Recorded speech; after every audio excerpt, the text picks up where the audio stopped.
டீமும் பண்ண டிஷ்ஷுங்க பேர் சொல்லுங்க. ஐஸ்வர்யா.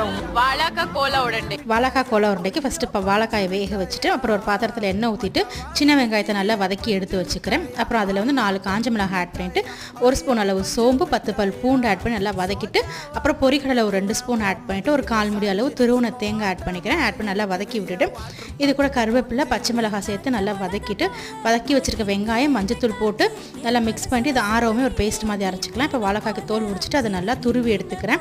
ஆனால் இந்த அளவுக்கு துருவினதுக்கப்புறமேட்டு இப்போ எல்லாத்தையுமே ஒன்று சேர்த்துக்கலாம். இப்போ இது வந்து பேஸ்ட் மாதிரி அரைச்சிக்கலாம். தண்ணி ஊற்றாமல் அரைக்கணும். இந்த மாதிரி குறப்பாக வரும்.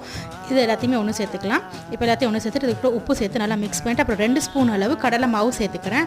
அப்போ தான் உதிராமல் வரும். இந்த அளவுக்கு மிக்ஸ் பண்ணதுக்கப்புறமேட்டு குட்டி குட்டி பால்ஸாக நல்லா மீடியம் ஹீட்டான ஆயிலில் ஃப்ரை பண்ணி எடுத்துட்டோம்னா ஒரு சூப்பரான வாழைக்காய் கோலா உருண்டை ரெடி ஆயிரும். இதுதான் டாப் குக்கு டூப் குக்கில் ஐஸ்வர்யா தத்தா செஞ்ச ரெசிபியை ட்ரை பண்ணி பாருங்கள். சப்ஸ்கிரைப் பண்ணிக்கோங்க. தேங்க்யூ.